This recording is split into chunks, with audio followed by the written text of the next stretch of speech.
So today, we'll be talking about hazardous models and risk mitigation in real estate. So with that, before we get started, I want to take a quick pulse. Who here has worked on modeling time to event data before? So what I mean, hey, hands up. All right. So some of the kind of questions that you could have asked. Whoops. So for example, what's the half-life of a startup in Silicon Valley? Or when's my team going to score another goal? So raise your hand if you have. OK. Now keep your hands up. Did you use survival analysis? So, OK, yeah, a fair number of people. So the goal of this talk, and hopefully by the end, is to communicate what survival analysis is and hazard modeling is, and give you all a flavor for how we use it at Opendoor. But first, who are we? OK. Color got a little funky. My name's David, and this is my colleague Xinlu Huang. We're both data scientists at Opendoor.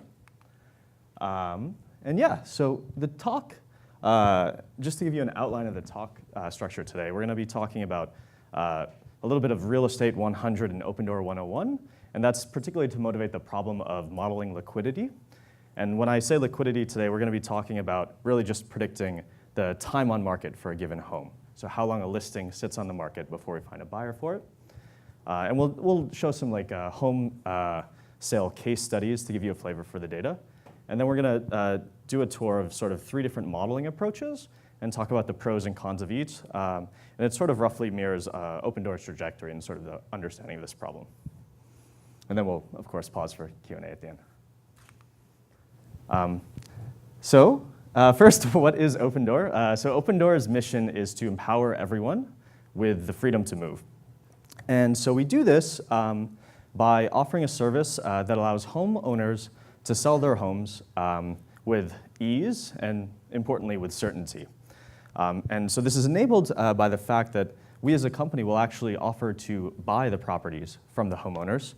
And then we take those properties, do any minor repairs or renovations, and then put them back on the market and hopefully try to find a buyer for them. What this means for us, though, is that we as a company, Opendoor as a company, bears the risk in reselling the home. The time on market for each home is going to vary substantially. We've bought and sold thousands of homes. Some have been winners, but not all of them. So it's important to understand what are the characteristics of the homes that really determine their resale outcomes. And finally, just as another motivating point, our costs to service these homes, our unit economics, are driven by how long it takes us to find a buyer for a given home. So the longer we hold a property, the more we'll pay for financing costs, for property taxes, for maintenance, to keep the home in a showing condition. So it's very important for us as a business to be able to accurately model the duration a home will be on the market. So just to succinctly summarize, the problem we're going to solve today is how long will it take us to find a buyer for a home. But first, let's take a look at a couple different examples of the data that we'll be working with today. So first, this is like a historical listing in one of our markets, Phoenix. It's a really beautiful, large, spacious, 4-bedroom, 3.5-bathroom home. It's clearly been either recently renovated or redone, or it's brand new. And it's got a pool with very beautiful kind of a waterfall there. And it was listed at around $800,000. So raise your hand if you think this home sold in 1 month. Maybe 2 months? Okay, a couple of hands. 3 months? More than 3 months? Okay, well, okay. Yeah, so it actually sold in more than 6 months. It took a long time. So yeah, everyone congratulate yourselves. And let's see how we do on this one. So this home is meant to sort of, it's quite a bit smaller, let's say. It's still in very good condition.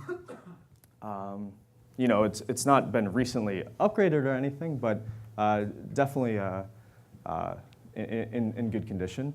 It's got a nice backyard, so if you live in San Francisco, you're probably that's my dream home. And it was listed at $300K.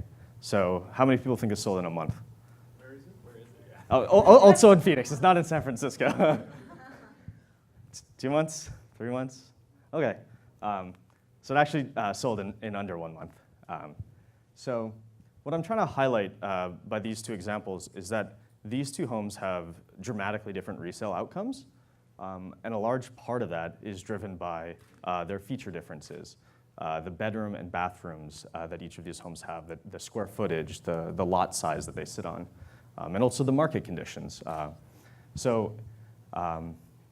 Yeah, our job as a business is to be able to predict that outcome. So let's frame the problem a bit. This is sort of meant to be a snapshot of the data we have. In each of the markets we operate in, we have historical transaction or sales data for each of these home listings. So for example, we have features about the home, number of bedrooms, number of bathrooms, but also market conditions, such as when the home was listed and being sold, what was the sort of like recent volume of transactions in that market? Was it a liquid market or was it quite a cold market?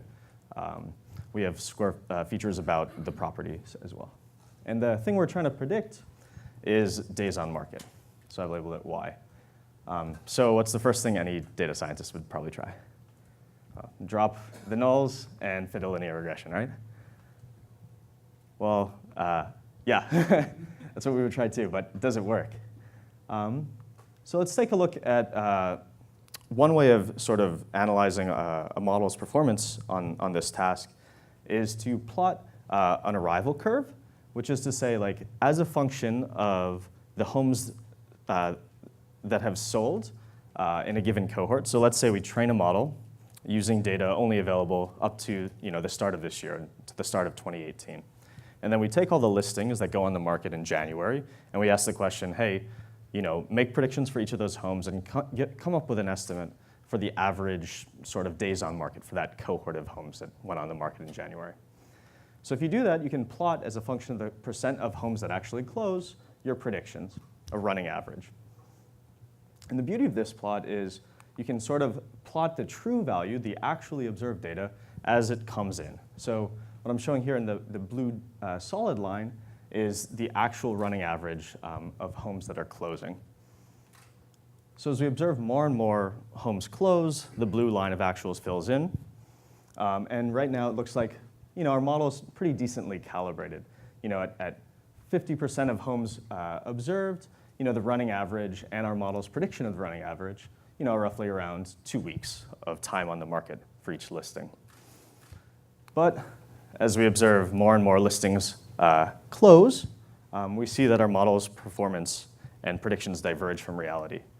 And as the final sales come in, we see that our model is, in fact, quite bad.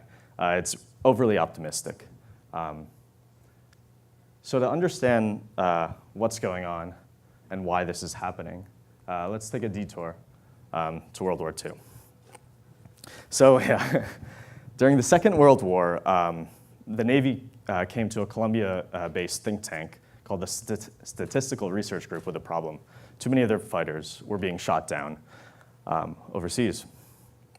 So they had the idea that they wanted to place additional armor on their planes to help prevent them from being shot down. So they surveyed all the fighters that returned home, and they took a sort of census of where the damage on these planes was occurring. And they recommended armoring the place that received the most damage on the plane. So Abraham Wald, the statistician in the group, said, no, wait, you've got it all backwards. What you're observing are only the planes that returned. What you should really be thinking about is the planes that didn't return. So if the damage is uniformly distributed across the plane, then you should actually place the armor on the spot of the planes with the least amount of damage, the engine. And so that's in fact what they did. So our housing data set has a similar kind of bias. By dropping those missing entries, those nulls, for the homes that hadn't quite yet sold, and for those that were still active on the market and looking for a buyer, we actually introduced a survivor bias into our data set. The homes that sold are the planes that returned, and the homes that didn't sell are the planes that didn't return. So in this case, when we have sort of a partially observed outcome for the variable we care about, we call that censoring.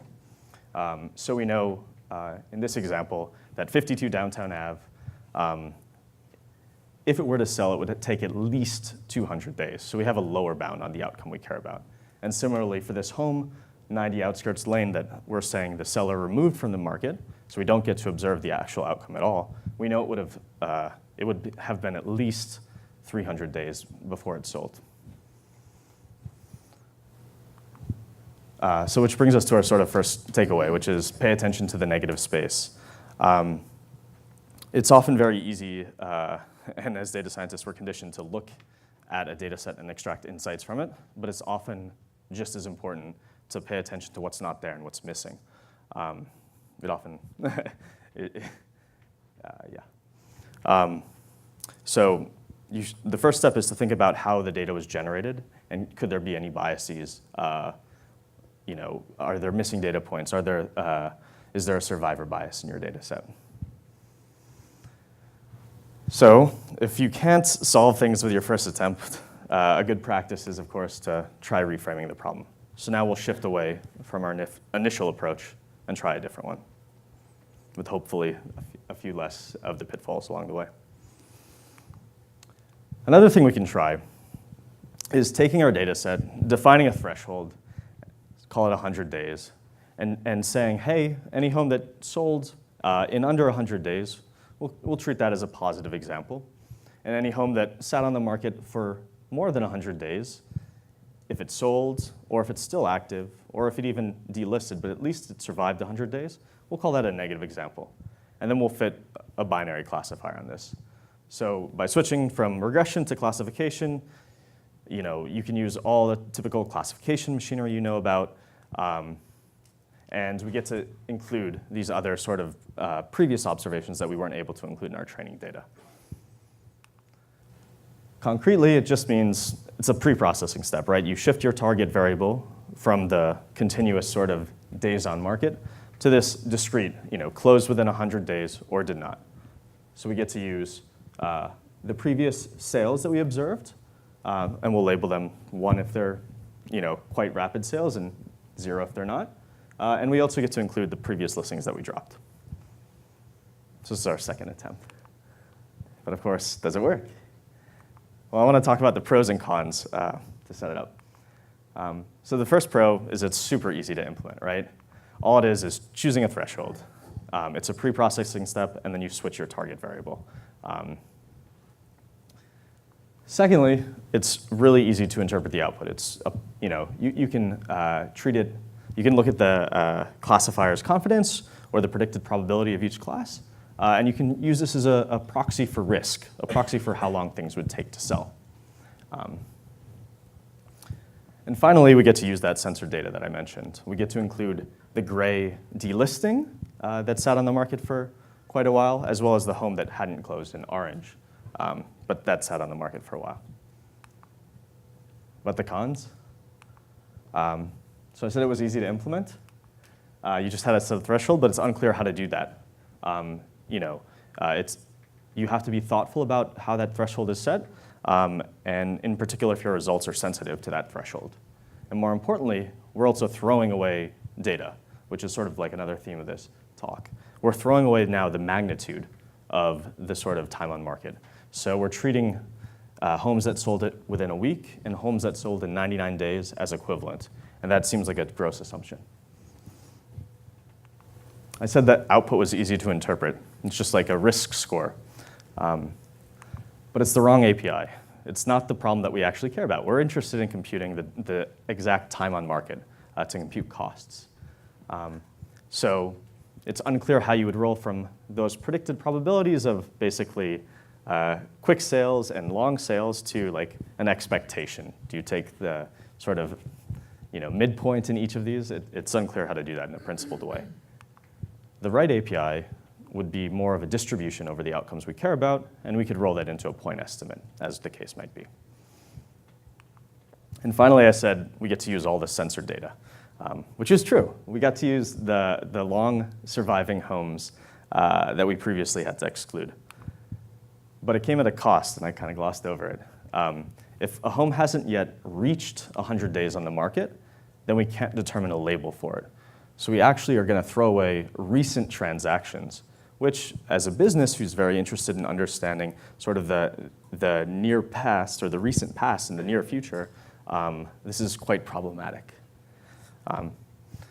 So are we stuck with all these like sort of hacky approaches and kind of band-aided solutions? Of course not. And that's what we'll talk about next. Xinlu. Yep, so this is where survival analysis comes in. It's kind of a funny thing that you think about. It's like we're in the real estate business, and why are we talking about survival analysis? The reason we come upon this is I go with my very simple problem-solving approach, which is anytime you get stuck, try to look for other people's solution. And turns out there are people who've thought about a problem very similar to this one before. So for example, the people in life insurance companies and medical professionals, they are very much interested in similar problems, kind of like this. So they ask questions such as, what is the life expectancy of a population? Or what is the probability of a person surviving the next decade?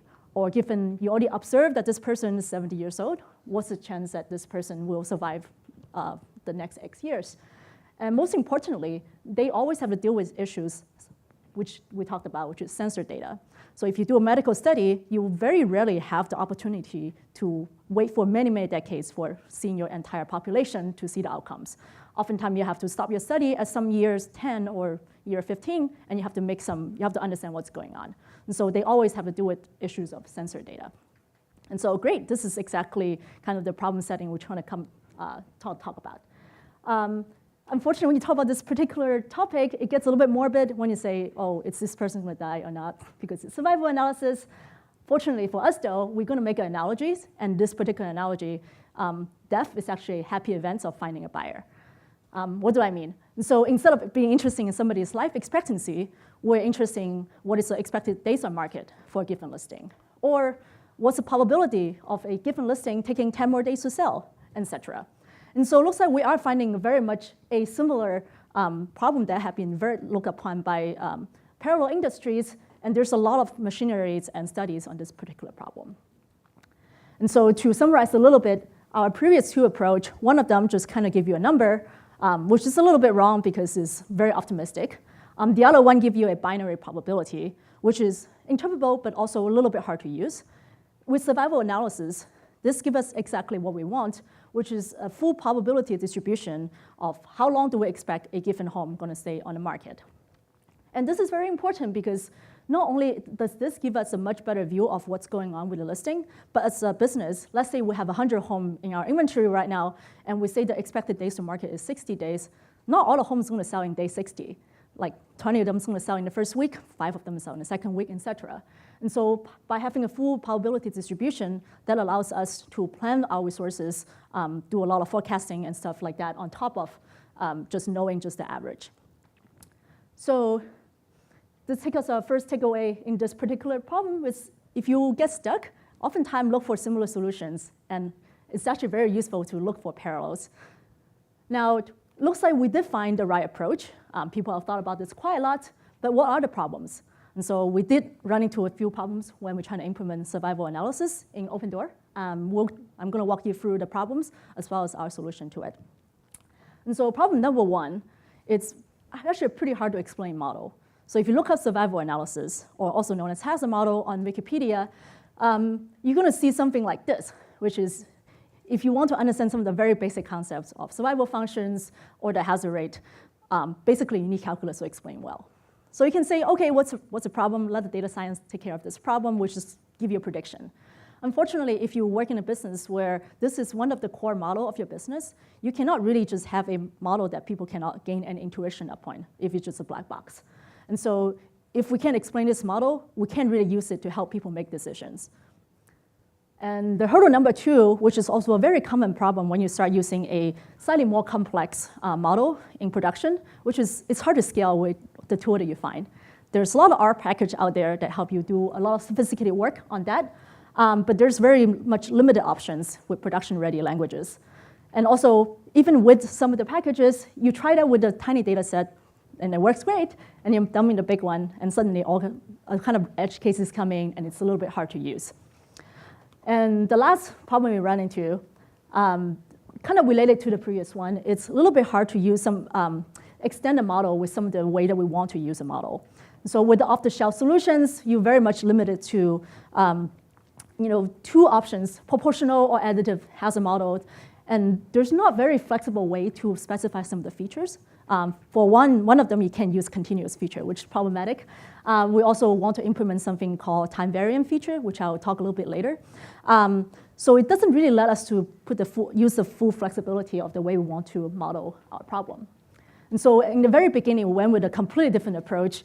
It's still specifying our hazard model and our survival model using a very rich model specification and using Monte Carlo techniques to solve it. That's great. It let us specify the model exactly the way we want. Unfortunately, it takes hours to train on a tiny data set, and it's really hard to maintain because of that. So yeah, we run into other problems. What do we do? As one of the themes that you probably see in this talk is if you can't solve the problem, try to reformulate it. And that's exactly what we're going to do right now. And so instead of telling you all about the traditional concepts in hazard model and survival analysis, so I'm going to skip all those model with people's name on it and tell you a reformulation that I'll promise is be easy to scale to large data sets that's potentially more concretely tied to real-life numbers. And also it's equivalent to the survival analysis and allows for flexible model extensions. So how do we do that? So hold on to your seatbelt. We're going to change the target again. Remember this particular listing we talked about. So 423 Main Street has days, it takes 30 days to sell. So instead of using this particular data row, we're going to turn this to a different data set. For each day the home is on the market, so in this case 30 days, we're going to make one row out of that. So we turn one row into 30 rows here. And the target variable we talk about is whether the home was sold the day after. And so in this case, the home sat on market for 29 days without selling, and then it was sold on the last day. And so we have 29 negative examples and 1 positive examples. What about all the sensitive things that we care about in the very beginning, the home that did not sell or the home that was taken off the market? Very much the same idea. For example, Downtown Avenue that was still sitting on market after 200 days, how do we do this? Well, we make 200 rows out of this. And since this home never sold, our target variable will be all 0 for this one row. So to quickly summarize, we're changing our fundamental units of data. We started with individual listings or individual homes, but now we actually go into a different space, which is for each day the listing is on the market, that is our units of data. One thing to note is we're using all listing data. We're not dropping anything, whether the home is closed or active or taken off the market. We still use it. Every day the home is on the market is a data point for us. So what does it give us? Seems like we're changing a problem to a completely different one. Well, for one, we're back to binary classification again, which is great. Because as long as you can have a classifier that minimizes lot loss and you have calibrated probability, pick your favorite off-the-shelf algorithms and just go run with it.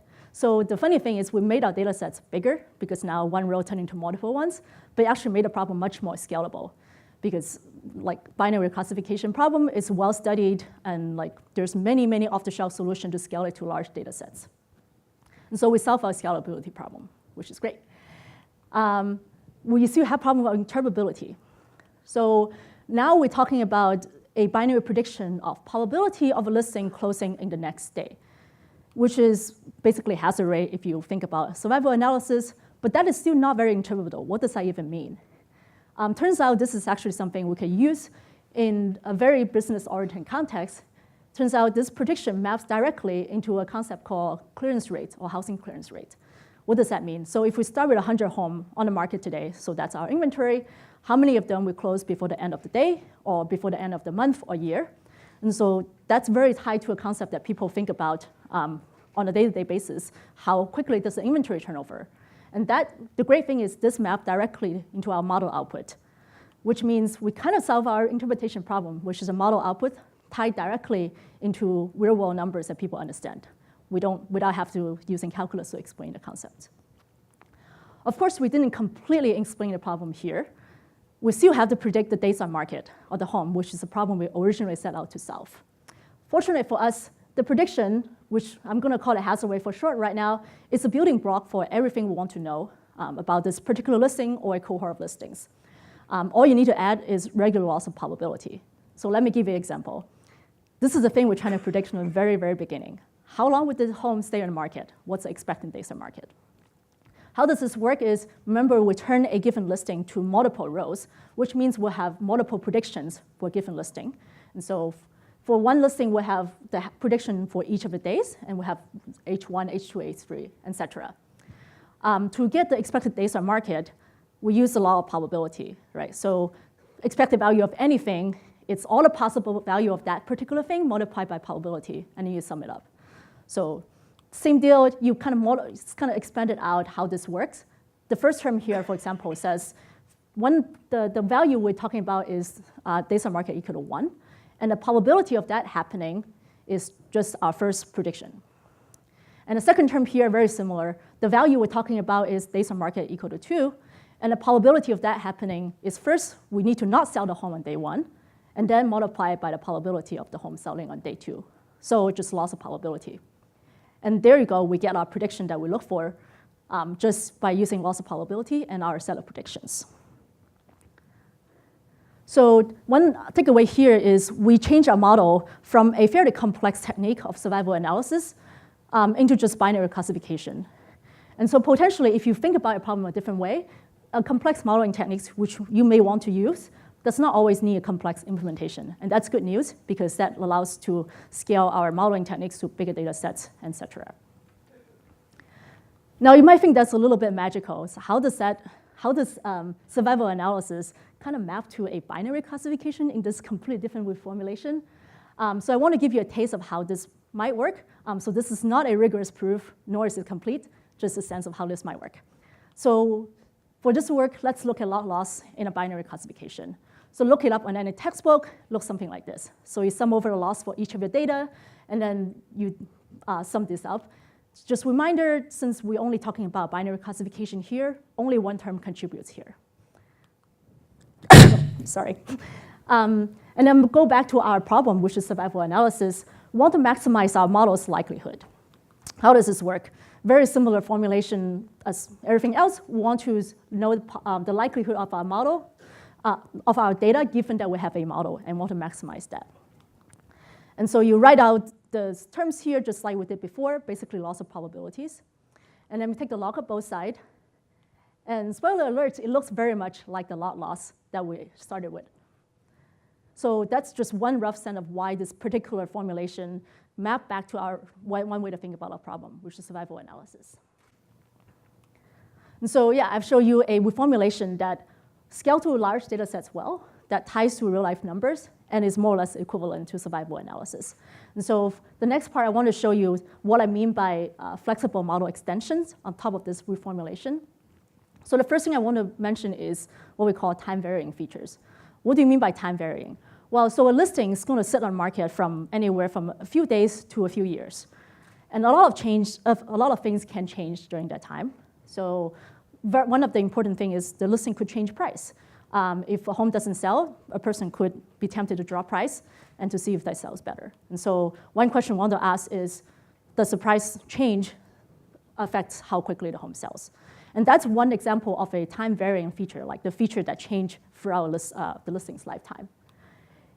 How do you do that? Well, it's actually not very easy to implement in a lot of off-the-shelf solutions. You end up doing very much a data transformation that we end up already did.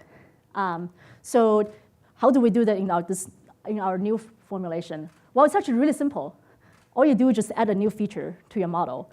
Nothing changed, because we're already looking at listing from a granularity of per day. And so if the listing have a time-varying features, you just have to plug that feature in for that particular day.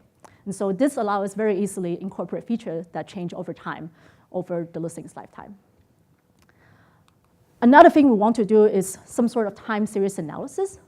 What do I mean by time series? Well, unfortunately, housing data and real life in general, it's not really stationary. Here's one example. There's a crisis last decade where home prices go way up and then go way back down again. And you see the same thing with liquidity. So the home sat on the market for a very long time when the crisis happened. And the other example of this is how fast the home is clearing of the market, and you see that on a weekly basis. So you see that every year there's such an event called Christmas, and during Christmas time, people don't really buy and sell houses. And so you see a very pronounced seasonality in the trend we're talking about. And so for us as a business to understand liquidity, we need to understand the various trend, whether it's long-term or seasonal trend. And so that's what I mean by time series analysis. Now, how do we do that in the framework of survival models? Well, it's actually pretty tricky to implement.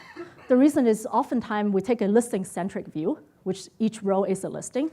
And the reason why that doesn't work well is if the listing lasts on the market for 1 year, that seasonality trend is going to get blended out. You're not going to be able to model those very well. And so really what we want to do is switch to like a time-based view. Unfortunately, we already have that because we formulated our problem in terms of a segmenting time for each listings. And so one way you can do this is you train a series of model using a snapshot of listings at a given time. So what do I mean? So here is, in the x-axis is just the time. And so you see there are homes that get listed at different times and then close off the market at different time. So by talking about snapshot, we can say only look at listing during this time. While there are 4 listings on the market here and 1 of them closed.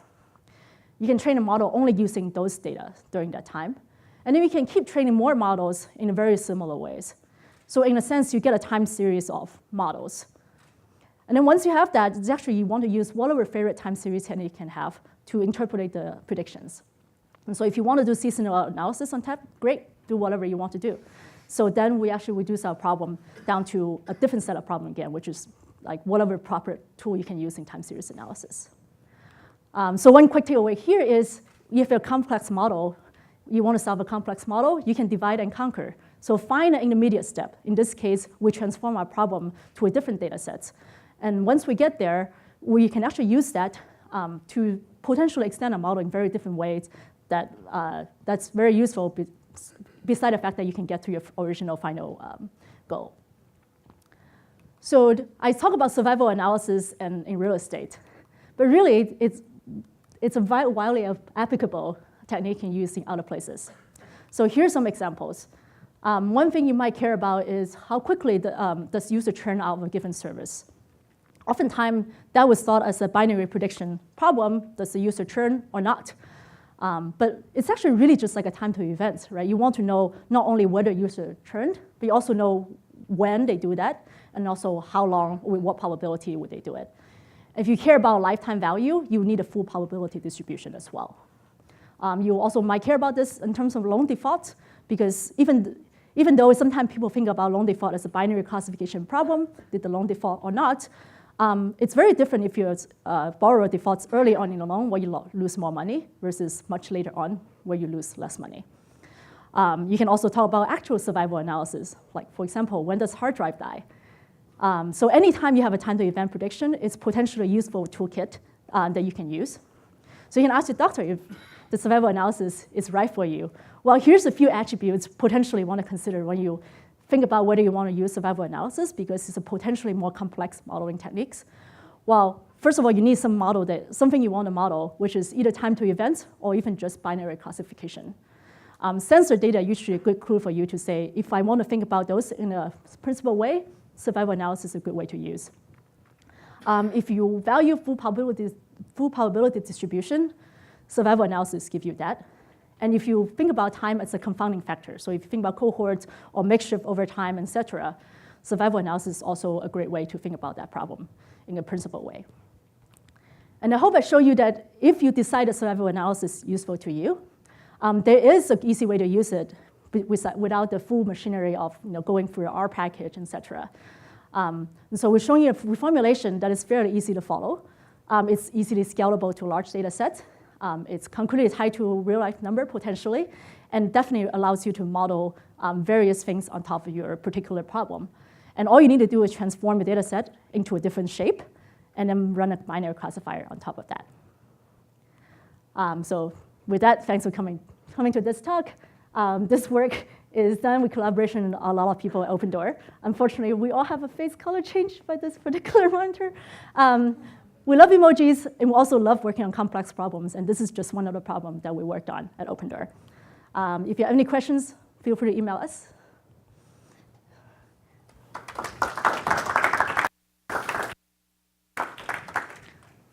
or talk about it now?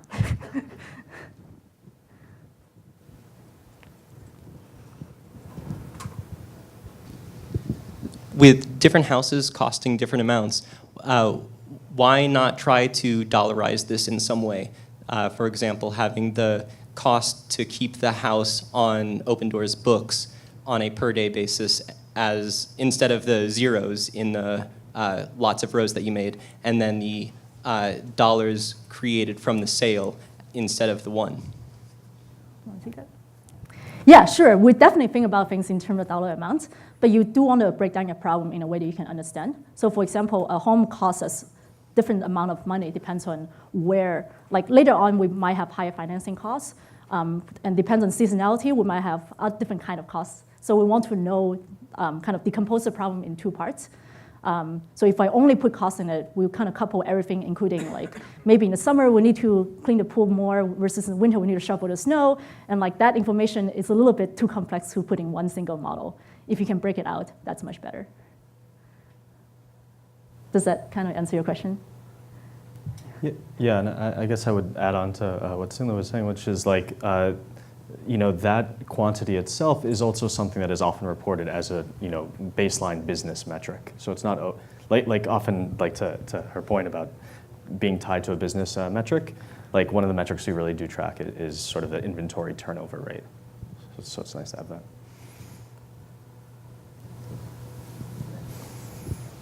Yeah, so there might be something I'm not understanding about the reformulation, but how do you deal with houses that are like on the market for a long time? That means you have a lot more rows than the other houses. So how do you deal with the kind of that having a larger weight in your model? That's a great question. When we started with this formulation, we thought maybe the weight we should do a weighted lot loss instead, and like longer DOM home, the home that's sitting on the market for longer should be weighted less. But actually, if you go back to the non-rigorous proof I have for why this two formulation is similar, you actually see that you don't want to underweight it. Basically, if you underweight it, you end up underweighting the long DOM, sorry, I keep saying DOMs, but DOM means day to market. If the home's stay for a long time, you actually don't want to weight it less. You kind of have to go through the math a little bit to see why that's the case. I don't think I have a great intuitive explanation of that.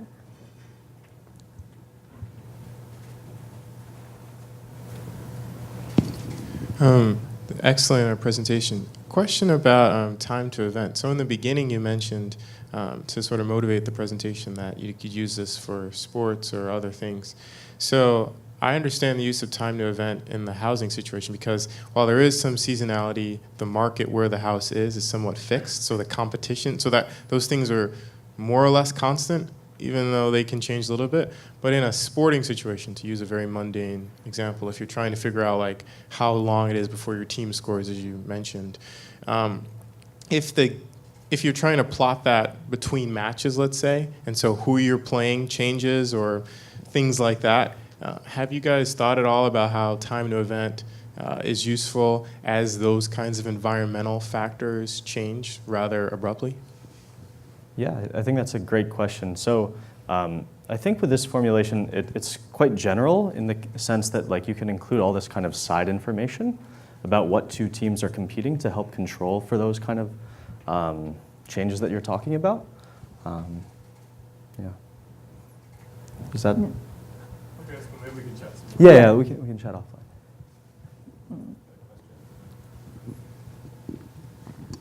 I was curious, in the hazard modeling you're doing, has the process of like Opendoor finding product market fit and as you're expanding, like has Opendoor itself introduced signal into your hazard model that you have to correct for?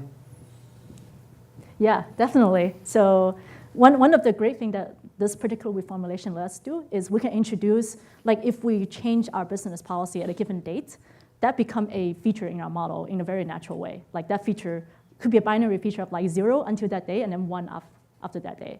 And so it's actually very natural to incorporate any business-related change you can induce in the model.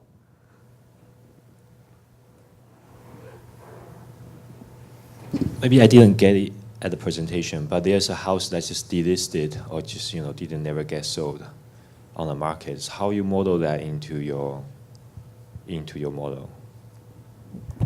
Yeah, and so in the two sort of like classification scenarios, it sort of depends on how long the delisting is on the market for. But in the sort of general form that we talked about, where we had a sort of exploded version of our data set for each listing, an example based on sort of the listing day combinations, those just become negative examples.